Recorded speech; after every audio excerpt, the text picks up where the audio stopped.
I sometimes wonder whether informants actually exist in real life or it's just a movie thing, because I can't imagine a person is crazy enough to take that risk. Like, it's such a brave and crazy thing to do. Like, I wonder if people actually do it, because it's crazy. Like, jeez. Anyway, let's review this movie. So this comes from the producer of Sicario and John Wick. And I am not surprised. And that's a good sign, to be fair, because Sicario had some really good, intense scenes. I didn't even like it that much, to be honest, Sicario. I wasn't a big fan, honestly. But I did like some of the scenes, and there were some really intense, tension-building scenes with really intense music as well to add to it. And it was filmed really well. And I felt that again in this movie. There was a lot of tension in this movie. This is about an informant who's on the inside, who is trying to take down a criminal, large criminals who are running drugs. And he's working with the FBI. He's an informant for the FBI. He tries to help them capture this kingpin and also his men as well. But unfortunately, things go wrong. I can't say what goes wrong because it's a spoiler, but there are things that go wrong in this movie. There's a lot of things that go wrong. And the informant himself, he has a family, he has a wife and a daughter. So there's that as well.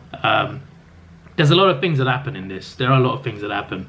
And yeah, as I said, a lot of things go wrong. I can't say what the whole plot is, but he's part of this gang that runs drugs. It's a dangerous Polish gang who operate in New York, and he's got to work for them while also informing for the FBI. And he's also like, and if they successfully do it, then he can get out. Obviously, he wants to get out.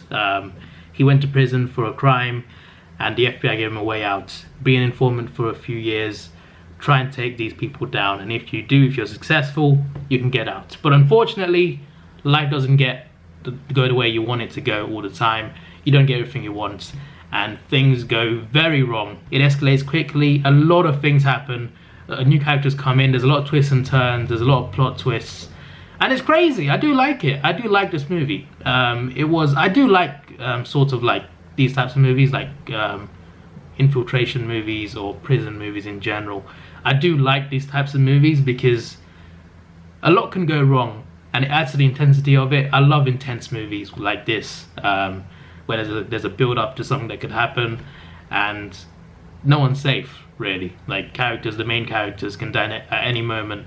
The informant himself, his family, all in danger. There's multiple sides to this. There's multiple sides. I can't really say like what I mean by that, but there's multiple different sides. It's not just the informant, the drug guy, and the FBI. There's more than that. There's a lot more. It gets a lot more complex. It starts off where something big happens in the movie, and it sets off a spiral of consequences, and it's consequence after consequence after consequence, and it just gets worse and worse and worse for the character himself and for other people as well. Although there's an issue, right? The movie's going well. It's intense. I think it's really good. I'm into it most of the time, aside from the last maybe 10 minutes, because the ending just doesn't quite work for me.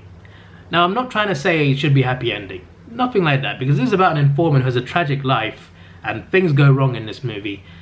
It doesn't need to have a happy ending. It shouldn't have a happy ending, but we should have got a better one than what we got. What we got was an underwhelming ending, not necessarily a bad ending, not a sad ending, but disappointing a little bit. I wanted more from that ending of the movie, so for me that drags the movie down a little bit. I still like the movie. I still think it's good. It's just the ending.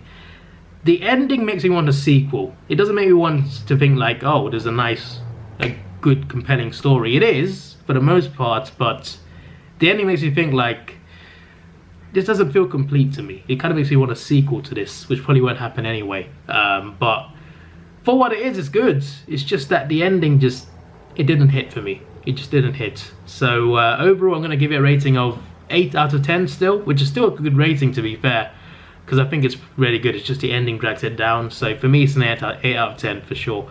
But it's worth watching. I recommend it. This is your boy Davidoff. Please like, share, subscribe. Thanks for watching. Have a good day, and see ya.